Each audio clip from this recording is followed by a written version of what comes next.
Hello and welcome to MalMakes. Today we're painting the Lylat System from Star Fox 64. This is the full version. If you're interested in the time-lapse, you can click on the card here. Otherwise, let's get started. It's been a while since I've done a space painting, and I thought Star Fox 64 would be the perfect one to do. So I've sketched up kind of the plan I have for painting the Lylat system, and I wanted to show Corneria and have the R-Wing leaving the atmosphere like it's just starting out the game after you go through Corneria. So I thought about what this view would look like, and what planets you would see, and what other things you would see from it. So I thought about over here on the left having one of the sectors, and Y is the one that would naturally be there. I really like having solar there just because it was so different compared to everything else, and Titania just because it does have the rings. And then after I had sketched those three in, I thought about what would look good, what I need to fill the space with. So I have Aquas up here, and then I have Katina down here because it's where Bill is. And I really wanted to include that one in particular because some of my fondest memories of this game are watching one of my friends play through it and tell me about how when she was younger, where she would go and how she always wanted to make sure she got to Katina to see Bill. So this is kind of the plan I have. I really want to make sure that I start to bring some of the elements of Star Fox 64 to the painting, but I do want to make it look a little bit more realistic and less like the N64. So for my background, I'm not just going to leave it pure black and put some stars in it. I am going to do kind of like a nebula in the background that stretches across the whole thing, and that's what I'm going to be doing first. There's a couple of things I do to prep for painting. With every canvas, I do wipe it down with a wet towel. I'm not trying to soak it, just get it a little bit wet so I can take some of the dust off. And that comes from the manufacturing process. After I take off the shrink wrap, I notice sometimes they're a little bit dusty. So I just take a damp towel and just kind of get some of that off. For this painting, I've lightly sketched in kind of where I want this clouds to go for the space. Because I do want it in a particular spot and I'm going to have other planets like and other things, I don't want to cover all of it. I do want some of it to show through, and I kind of have a plan, like I want Solar to be here and Corneria to be here. So I want to make sure I can see all of it and still have this nice background I'm going to be doing. The other thing I've done is prep my palette. So I have all of the colors I plan on using for the background here. I have titanium white and to lighten up anything if I need to. I have some carbon black, and I went with carbon over Mars just because carbon black is a bit more of a blue black instead of the brown black that Mars is. And everything else on here is just different shades of blue. Like this is my primary cyan, my ultramarine, my cobalt. So all of these are just going to kind of be used as I see fit. Like if I want something a bit darker, I might go with the Paynes or the Prussian, and if I want it a bit lighter, I might go with the cobalt, for example. The other thing I've done is I use a sponge to do this type of painting. So I've soaked it in water, and then I just wring it out so there's no water dripping off of it, and this is going to be my painting utensil for this. I'm not going to be using a brush. With my sponge wrung out and not dripping wet, I can take some paint onto the sponge and then apply it to the canvas. So if I go into a color like this primary cyan and I tap the sponge in the color, you can see there's like too much paint. There's globs of it on here. That'll make globs on the canvas, and that's not what I'm going for. So on a blank part of my palette, I can just tap that a little bit to get some of it off. So it's just kind of touching some of the sponge. And then I can go onto my canvas and kind of just start to tap these clouds in, following the chalk line I made.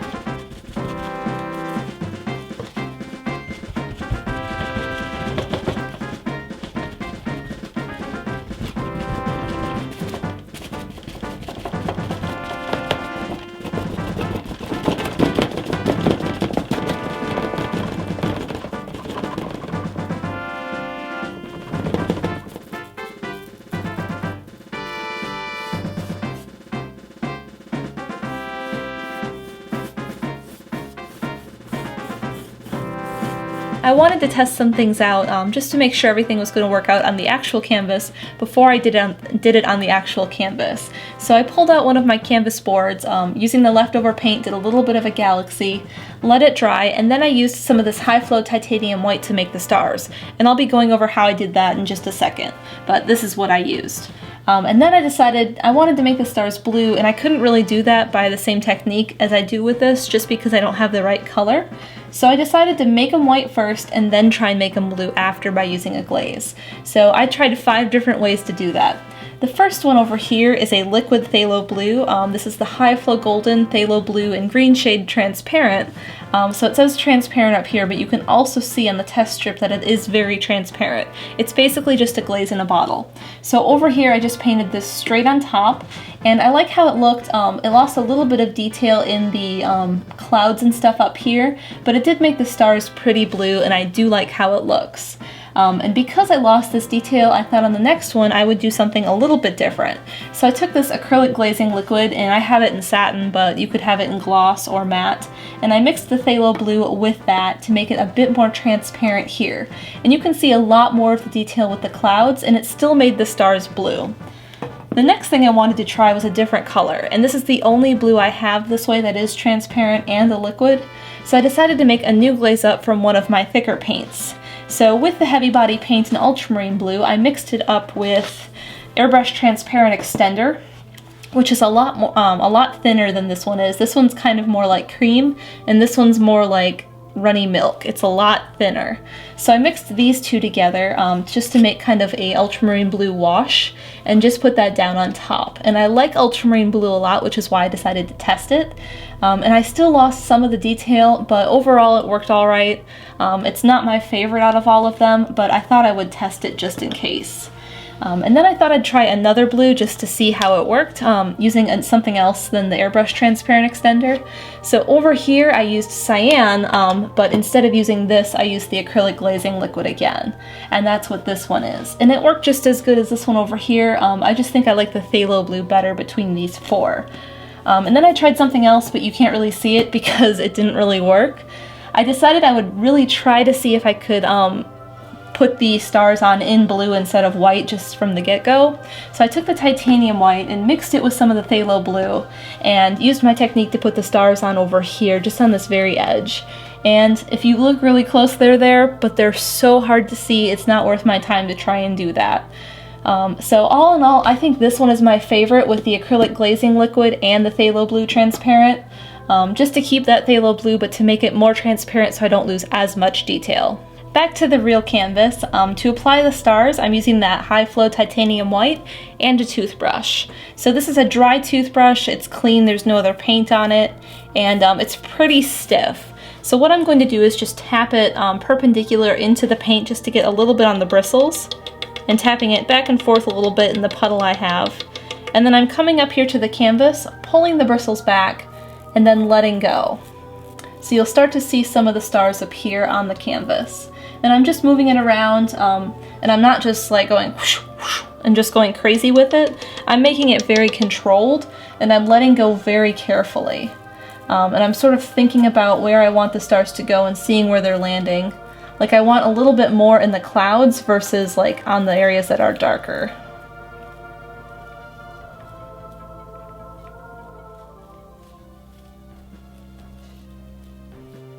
When I apply glazes, I make sure I use a soft brush just because something stiffer will create lines inside the glaze where the color might be a bit more intense, or it may push harder to create a space where there is no color.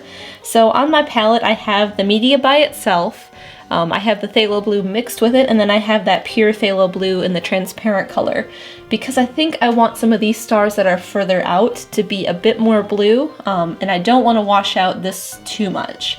So if I have all 3, I can add more or take away as I need to by adding more media to make it more transparent or more phthalo to make it darker.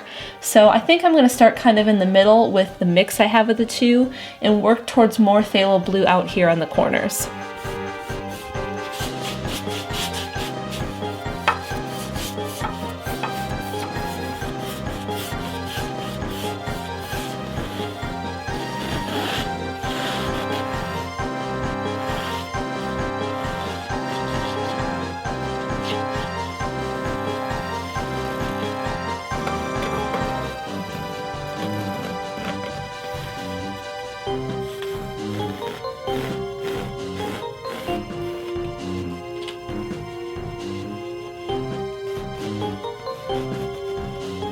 I drew everything in like my sketch, and then I realized I wanted to change some things.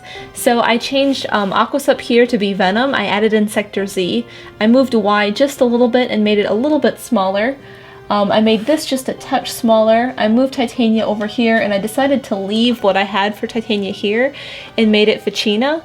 And then I added an atmosphere on Corneria. So this is kind of how I changed it, and I like it a lot better. And I decided I'm going to start from things that are far away and work towards things that are close. So I'm taking a little bit of titanium white and just blocking in Venom here, the main circle part, and you can kind of see the halo of the green that goes around it. But because this is yellow and my yellows are very transparent, I need to add the white down first.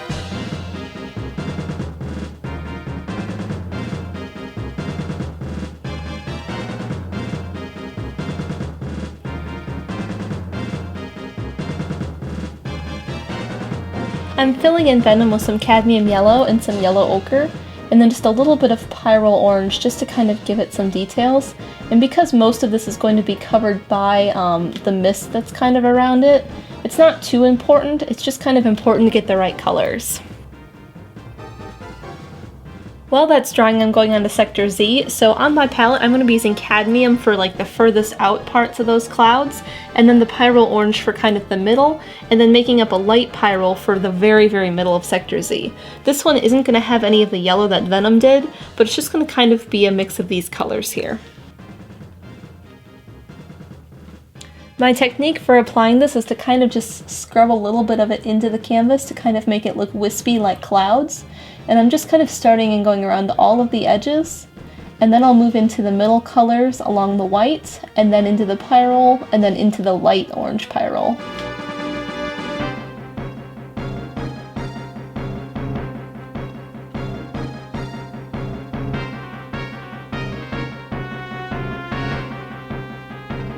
I finished Sector Z off with some of the cadmium, kind of bringing in some of these little shapes here on the edges, just to give it a little bit of variation so it's not just straight up the letter Z.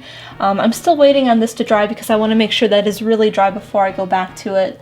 But I'm moving on to Titania over here with its rings, and I'm using pyrrole orange to kind of bring in the highlight here, and the highlight is going to kind of face the sun.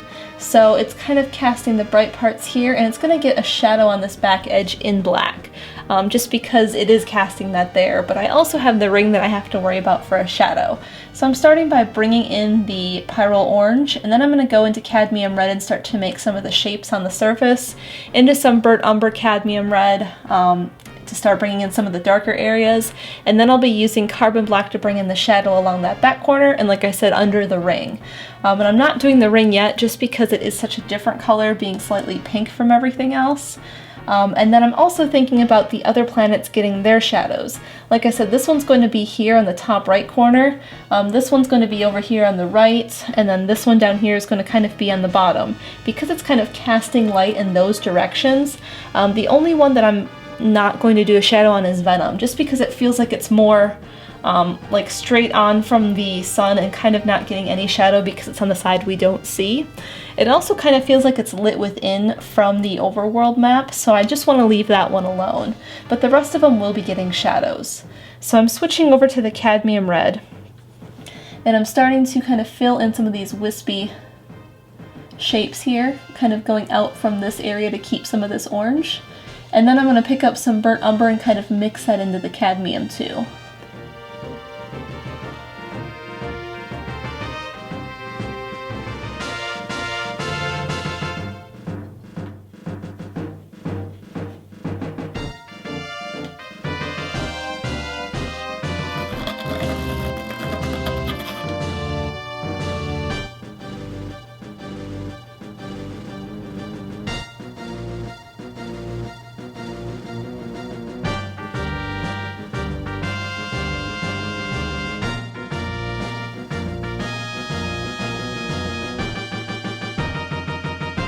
I finished up the rings up here, and they're just kind of a light pink, and there's a little bit of burnt umber I've kind of streaked through there to make it look like actual rings instead of just one solid one. And then I put a little bit of a shadow up here with some of the burnt umber. And I was having some trouble with the rings, making them look like they were like separate from the planet and not attached to it. And I realized I just needed to add a little bit of a gap on the corners on the edges here, and that really helped kind of like separate it from the planet. So the next thing I'm moving on to is the Y down here, and on my palette I have cadmium yellow. I mixed it with cyan to make a yellow-green. I mixed cadmium yellow with some pyro orange to make kind of this gold color, and then I also lightened it up with some titanium white, and then I have some titanium white to lighten things up. So just like the Z, the yellow-green is going to kind of be the edges, and then it's going to kind of move towards the cadmium yellow, into the gold, into the light gold, and then into white on the very, very middles.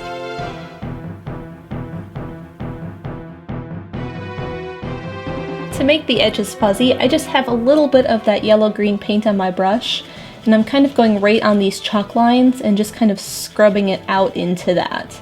Just until there's like no more paint on the brush and it kind of naturally fades into the rest of the background.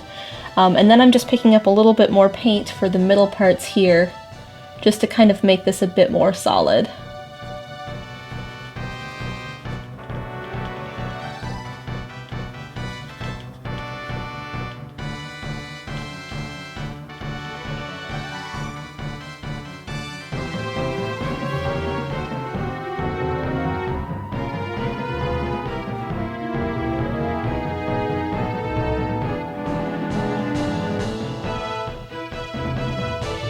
I'm working on solar next, and I'm using cadmium red, and I'm starting in the center and just pulling it out into the background space.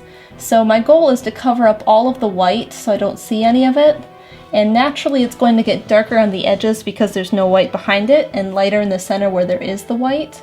I've drawn myself a new circle so I can kind of see how far I should go from the center, trying to keep it even from that part. But that's just kind of the goal for the cadmium red, and once it dries I'll make up a light cadmium red by using titanium white so it'll look pink, and start in the center again and kind of work out but not as far, and I'll keep getting lighter and lighter of cadmium red at the center. I've also blocked in these other two planets, and this one I did pretty good on, but this one's a little bit crooked. And that's okay, because once it dries I can just draw a new circle there that's perfect and fill in more of the white.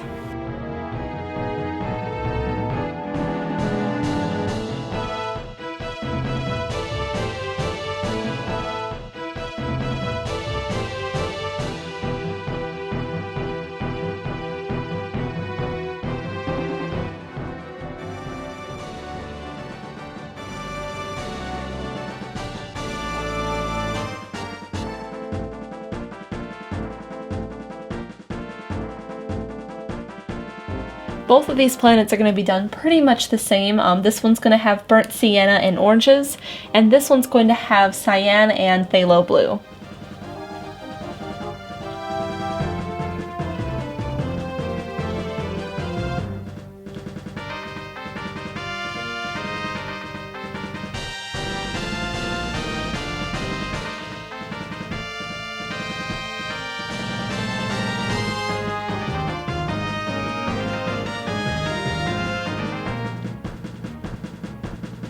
The base of both planets is done, and I've already started adding a little bit of clouds on top of this one.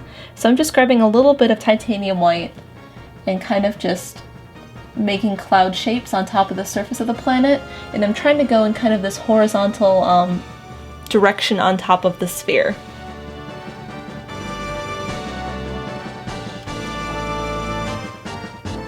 I'm going to jump down to this one next, so while that dries I can work on this one and then I can do the shadow up there. But I think on these clouds I want to make them a bit more streaky and long as opposed to kind of these rounder shapes I have up here, just to make them look a little bit different instead of the same planet but in different colors.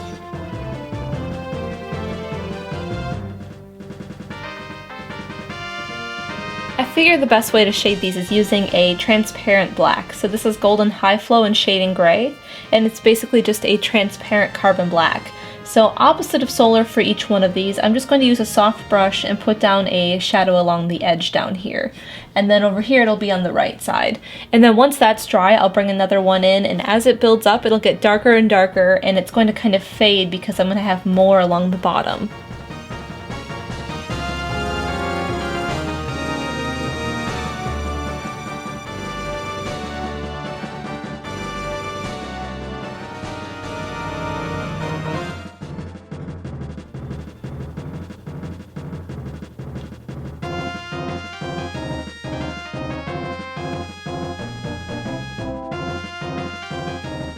It's looking pretty good across the planet, so I'm switching to the heavy body carbon black, which is completely opaque, just to darken the very, very edges.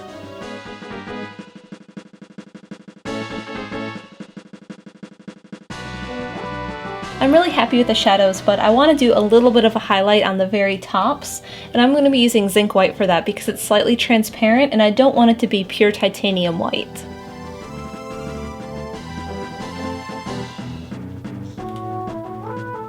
In order to get the atmosphere and everything right with Corneria, I'm going to start by painting the planet itself white, just like I did the other two, just so I can kind of see where that line is, and then I can focus on the atmosphere without worrying about losing this chalk line.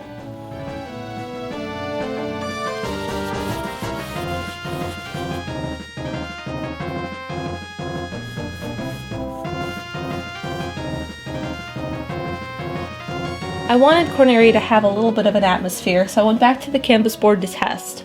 I'm using phthalo blue on the very, very edge here, and because it's very transparent and I wanted it to be sort of see-through at least, and then I wanted to get it lighter and lighter and lighter until it got back to the planet itself. So I used zinc white instead of titanium because zinc is very transparent, and it just kind of naturally blended together because they were still wet. And then after it dried, I just put a little bit of the white back in to fill in the circle for the planet. So I'm going to go to the actual canvas next and do the same thing on the atmosphere here and use the phthalo on the very edge and then blend it into a lighter blue with zinc white and then back into the pure white for the planet.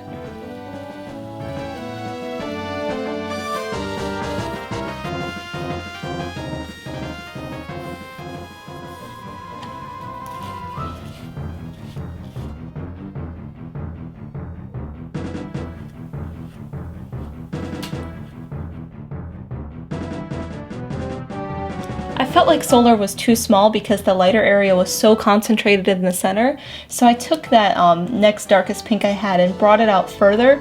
Once it dries, I'll take the light pink and bring that out further too, and then I'll take the white and bring that out further, so the whole thing will just look bigger.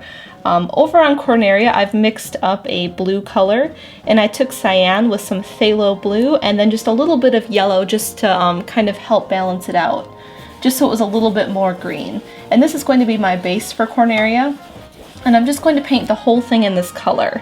And the reason I didn't just do solid phthalo blue is because it's very transparent, and you can kind of see that when the paint gets thin. You can still see a lot of the white through it. But I'm going to do this base color and try and keep the paint pretty thick, so it's a consistent transparency on top of the white, and then we'll add the clouds on top.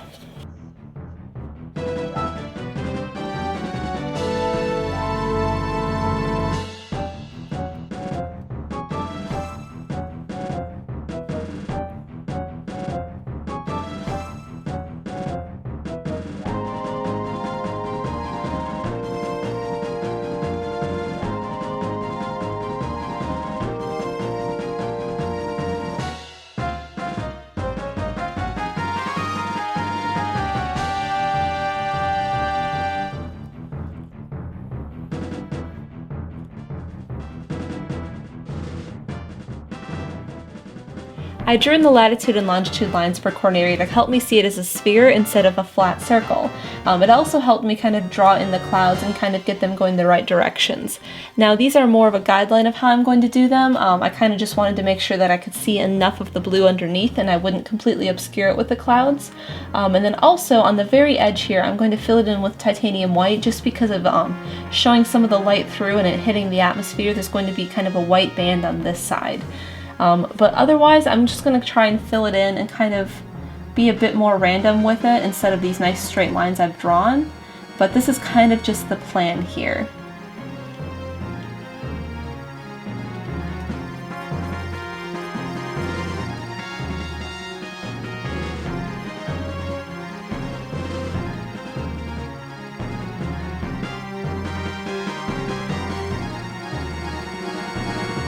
I'm letting this dry before I do anything else, and I do want to make this edge here lighter, but in the meantime I'm jumping over to Venom to add the clouds that surround it.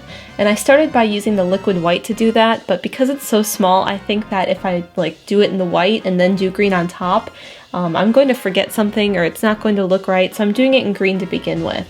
And I've mixed up a phthalo green with a little bit of yellow and then a little bit of the liquid white, just to make it a bit thinner and a bit lighter. And then also on the very edge here, I'm going to fill in with titanium white just to make it a bit thicker. And then also on the very edge here, I'm going to fill in with titanium white just to make it a bit thicker. And then also on the very edge here, I'm going to fill in with titanium white just to make it a bit thinner and a bit lighter.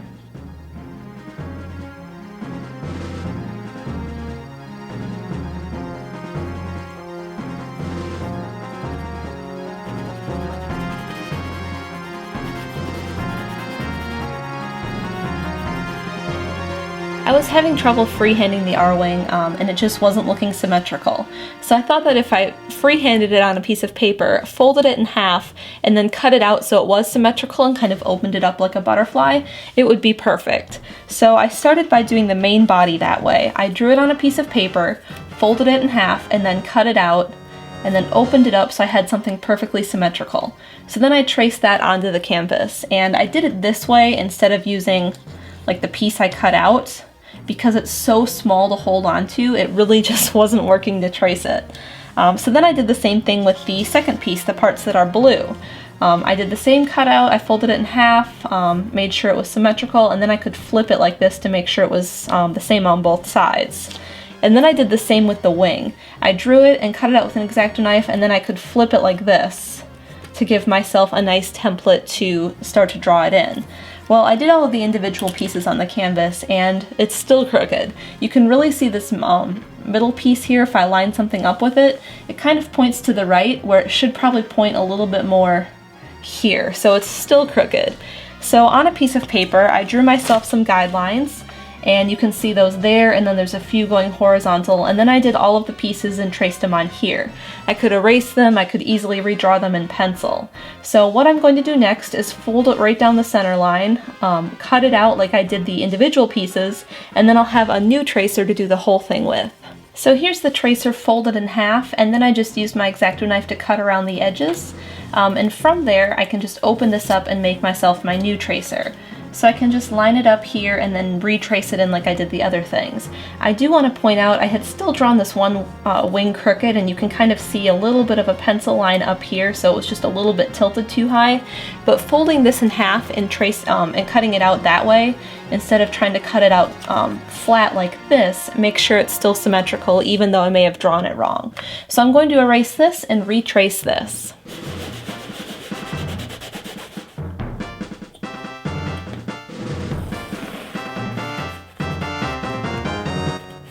I used a ruler to draw a straight line out from the planet so I could line up the tip of my tracer and the back of it here. Because this is going to kind of be a flare coming off the back and some clouds, I wanted to make sure I had that straight coming from a point. The other thing I'm noticing is my planet isn't quite perfectly round, so I'm going to move my canvas up onto the edge here, grab my record because this is what I used to trace it, and just draw a new circle because like right here there's a little bit of a divot I can see.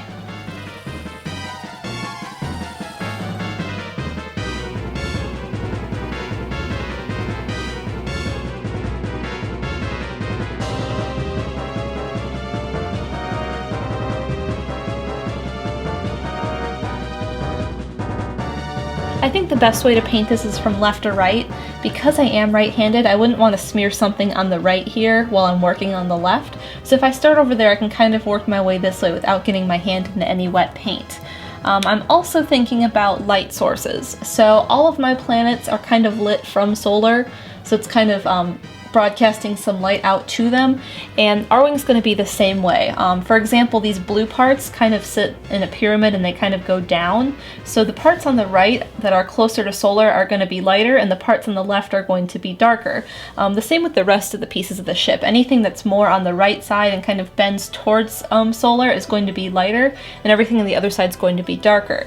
For my color scheme, it's going to be majorly gray, so I'm using titanium white and carbon black, and I'm mixing these up in kind of to a medium gray to be a base, and then I'll add more carbon black if it's in shadow and more titanium white if it's in the sun. For the blue parts, besides the glass for the cockpit, is going to be cobalt blue, because out of all my blues that I have, this one feels most like it, so this will be the color I use.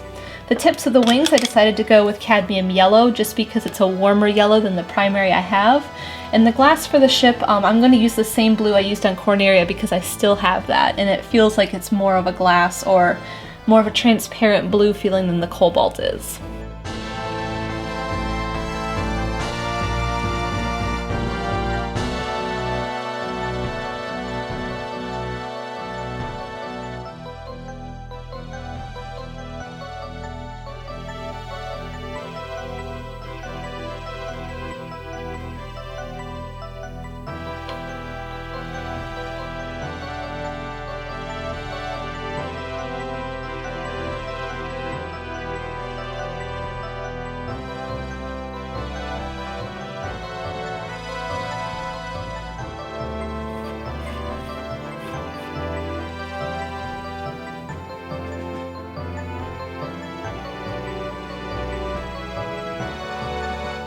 I'm just about done with the arrowing. There's some emblems I want to put on it yet. I did kind of the blast behind the ship, and now I want to do this smoke trail that goes down to the planet. So in order to do that, I'm using zinc white because it's a transparent white, and I'm going to do kind of like one layer on top of this. Let it dry, do another layer, let it dry, do another layer, and I want to build it up, but I don't want to make it solid white. I only want to make it more opaque, kind of like in the middle of the trail. And I also want to do a little bit of shading with it, so I have some shading gray, and I'm going to kind of just lay that down on the very edge of the smoke trail.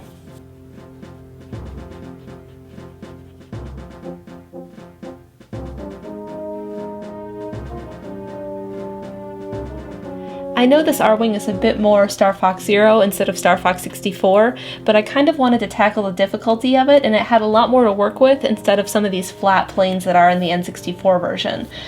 So I am going to keep it consistent and do the emblems on it that are from the Star Fox Zero version. And we're done! We have the Lylat System from Star Fox 64. If you're interested in this piece, you could buy a poster or a phone case, or bid on this original canvas. There's links down below. Also, consider supporting me on Patreon. You can find out more at supportmal.com. Thank you so much for watching. Don't forget to subscribe so you don't miss future episodes of MalMakes, and I'll see you again here for another video game painting.